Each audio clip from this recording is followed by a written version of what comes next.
Guys, when escaping side control, there's three things that we have to consider, and we really have to make sure that our defensive hands are available to us and we can start our escapes. We're going to start here with a partner who has a crossface and has already taken away my underhook. So I'm in a pretty tricky spot here. And now to add insult to injury here, Max is going to take my near side elbow away too. So come off real quick, Max. If you notice, look where my arms are. I have no inside position, okay?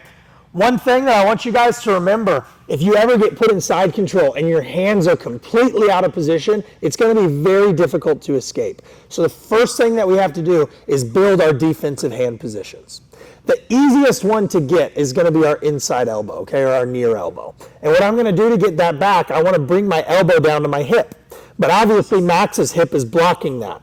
I'm going to bridge over my right shoulder towards Max. And as I make this bridge, I'm going to twist my right arm here like I'm screwing in a light bulb. So I'm going to bridge, twist, and pull my right elbow into my hip. So I've stolen some inside position.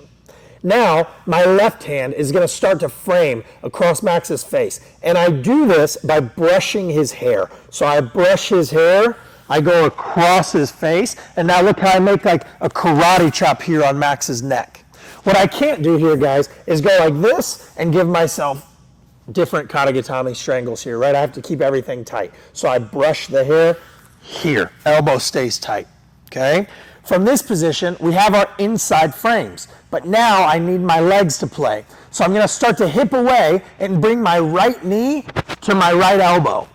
What I did here is created a frame in which my knee and elbow are connected. So now if Max tries to put his chest back on my chest, look how hard it is. Okay? So from this position, where I've framed across his face, as I start to slip my knee to the inside, now I have that knee and elbow connection, and I can start to create space.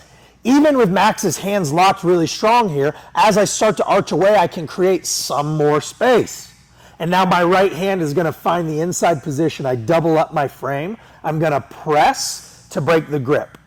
As soon as I break Max's grip, I'm going to open my right hand, and now I'm going to start to take a walk, bringing my right knee up Max's hip like this.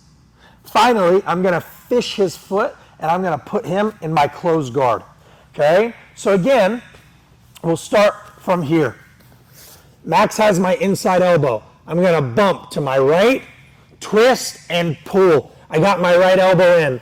Now my left hand frames across Max's face, and I start to slip my right knee in the pocket of Max's hip, like this. 1, 2.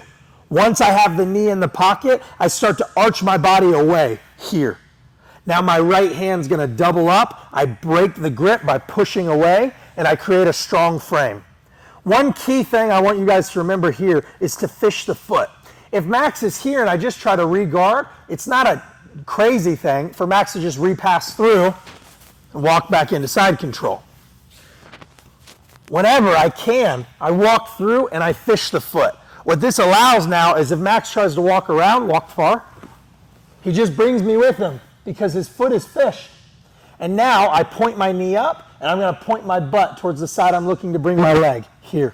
What this allows me to do is take my foot free and close my guard, okay? So anytime we find ourselves in side control, when somebody has a crossface and an underhook, we can start using our frames and our knee to bring them back to our closed guard, okay? And this would be the same thing even if my partner was so tight here that I can't get a frame. It's the same idea. I can start to bump, bring that knee in, arch, and now with the space, I make my frame and I break.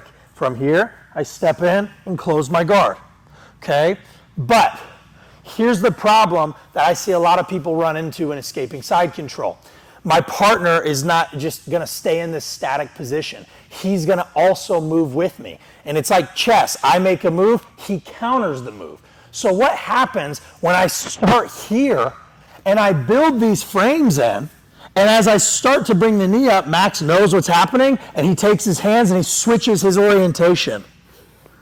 From this position, reguarding is not much of an option because Max's elbow and hand is blocking my knee.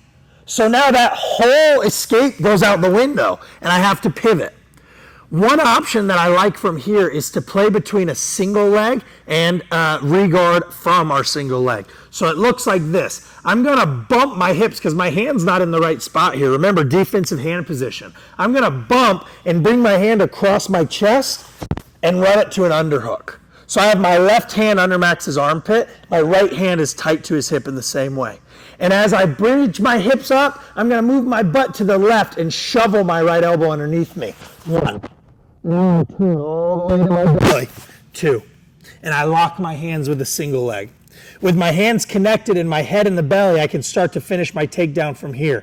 If Max didn't have a whizzer and his hands are on the floor, I just take my head out and I go to the back. But Max is also a jiu-jitsu guy. He has a good whizzer. So I'm going to get up on my toes, mount his foot.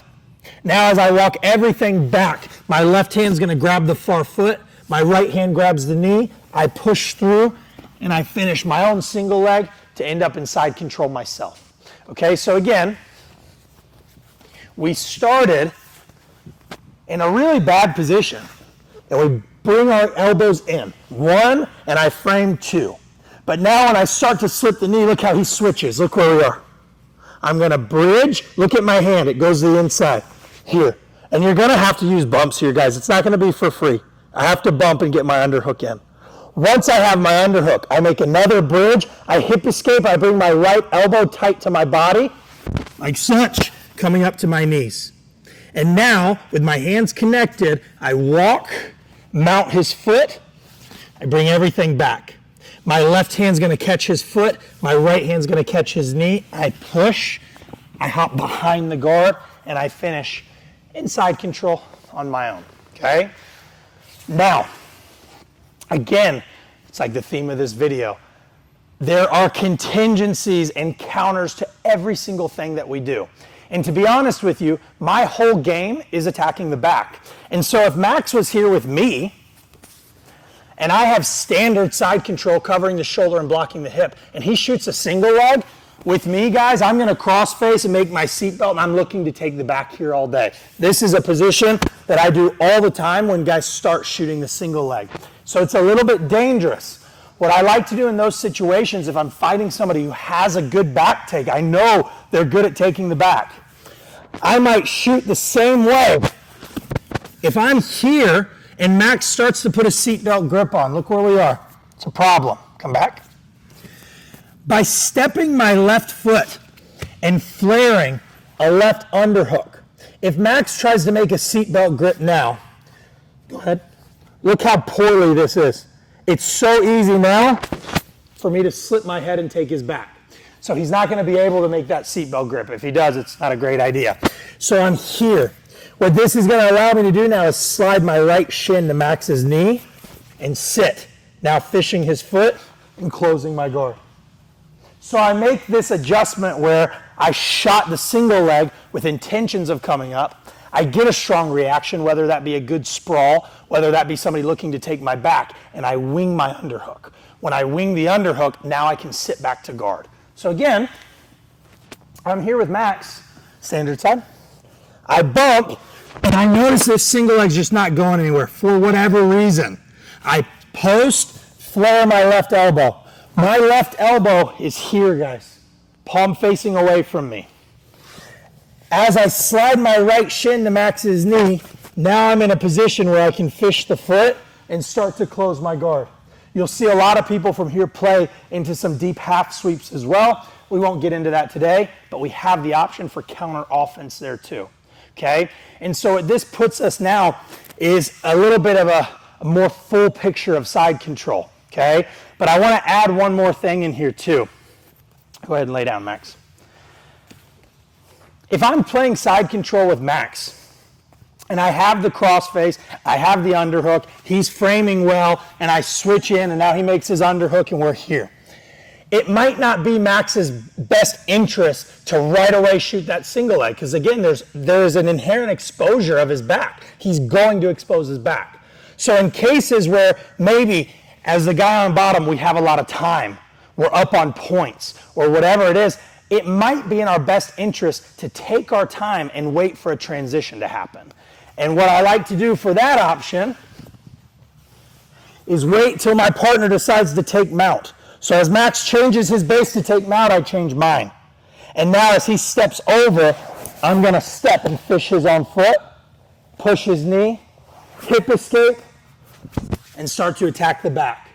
So I escape in transition, okay? So again, I'm here in standard side, I'm buying my time because I don't want to expose my back. He changes his base, I know where he's going, he's coming to mount.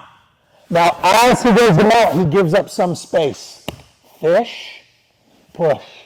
I use my head to trap the arm, hip escape away, and now I look to the back to start attacking here. So the idea is now we have solved the three problems that we're going to run into from side control. Somebody maybe just pinning me, okay? Somebody blocking my hip, or somebody threatening to take mount, okay? We have all three of those options, and they all start from defensive hand positions. Guys, there are obviously a lot of puzzle pieces that go into jiu-jitsu. If you want to see my full curriculum and you want to try it for free for 7 days, you can go to coreprobjj.com right here.